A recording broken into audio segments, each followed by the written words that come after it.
Coming up, a major new development in the 2-year search for missing woman. Dedicated to Eastern and Southern Kentucky, this is WYMT Mountain News at 11.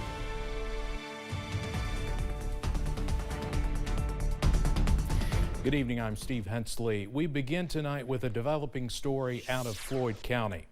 The coroner says the remains of a woman missing for 2 years have been found.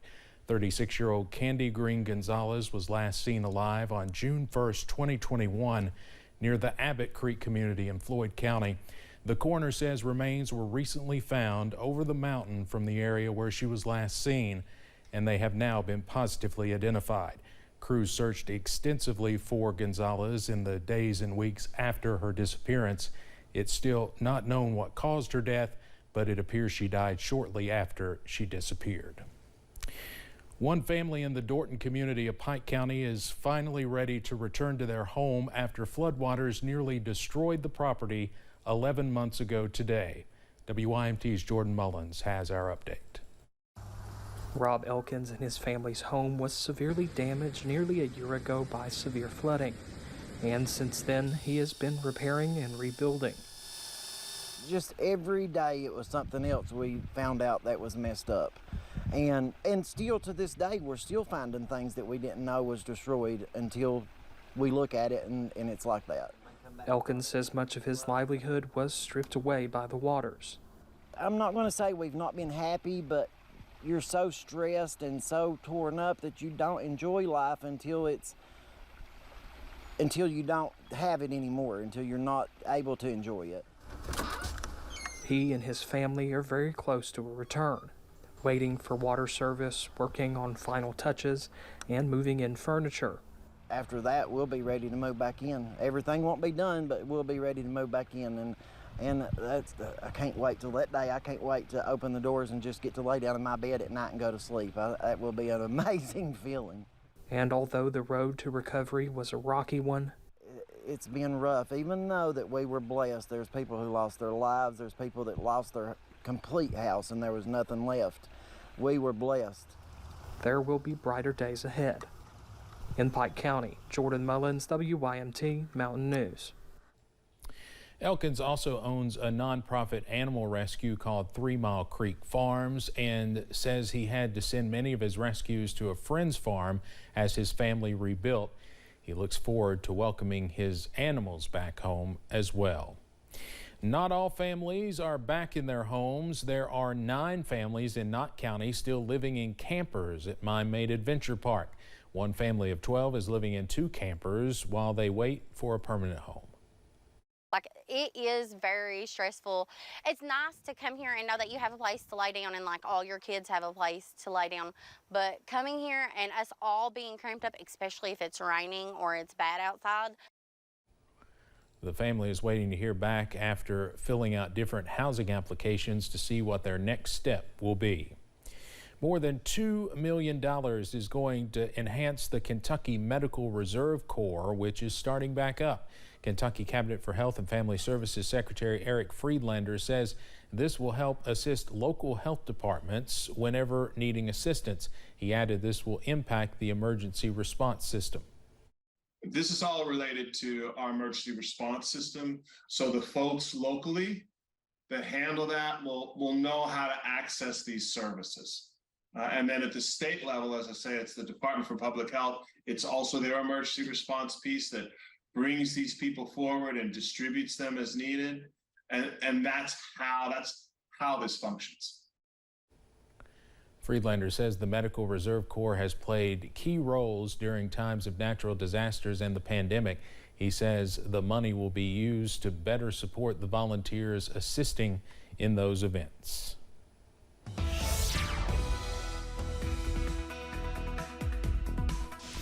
Well, it's a little tough to see now that the sun has set, but you can still see some of that wildfire smoke out there from our Pikeville Medical Center camera. If you look closely, you can still see a kind of hazy appearance to all the lights. It is that smoky outside. The air quality out there is still rather low. and that air quality alert runs until midnight. It's going to take a while before some of that smoke moves out. We're in the low to even middle 70s into Cumberland Valley. Most of the rest of the region in the low 70s, even middle 60s and lower 60s for parts of Southwest Virginia. Dew points still up there at this hour. Your forecast first through the rest of the evening. We're going to see clear skies, but also bring some clouds back into the morning as we fall into the low 60s. But we are watching our first alert weather day, which takes effect tomorrow. Complexes of strong and severe storms first tomorrow midday into the afternoon, especially in the Cumberland Valley, and then we could see waves as we head through the next few days. They're hard to time out, but we'll do our best to track the damaging winds, at least the possibility of them, as we head into the next little bit. Steve? All right, Evan, thank you. As we go into that first alert weather day tomorrow, you can always stay weather aware with the WYMT First Alert Weather app.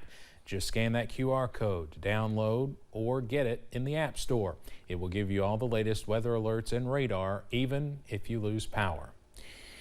The bad air quality due to those Canadian wildfires and the smoke it's causing did not stop some people from enjoying the outdoors today, but those in high-risk groups were urged to stay inside. Grayson Passmore has more. We just decided to come out here to get some air, for fresh air, as fresh as it can be. Raven Cox was one of the very few people spending the day at the Arboretum Wednesday. So we were just kind of checking that out earlier this morning and making sure it was safe enough for us to come out, but we deemed it was, and it worked out good. The National Weather Service issued an air quality alert for Lexington. They say it's reached an unhealthy level for all people, but especially those who are in high-risk groups. When air pollution gets up to this level, I notice I get a little bit of scratchy throat, which is not a problem. I have fairly healthy lungs. But people have underlying respiratory problems such as chronic obstructive pulmonary disease, COPD, or asthma or interstitial lung diseases. May notice that their breathing gets demonstrably difficult. Dr. David Menino is a pulmonary specialist at UK. He says he recommends that anyone with pre-existing health conditions just stay indoors right now as much as you can. I was seeing patients last week in my clinic. People reporting to me that they were having more breathing problems as the air quality levels got worse. Dr. Menino says even relatively healthy people should opt out of strenuous outdoor activity. When air quality gets bad like this, it could be the onset of what we call a flare-up or exacerbation.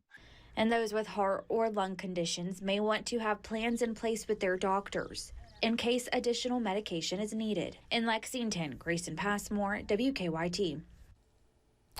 A federal judge has temporarily blocked a portion of a controversial bill from taking effect.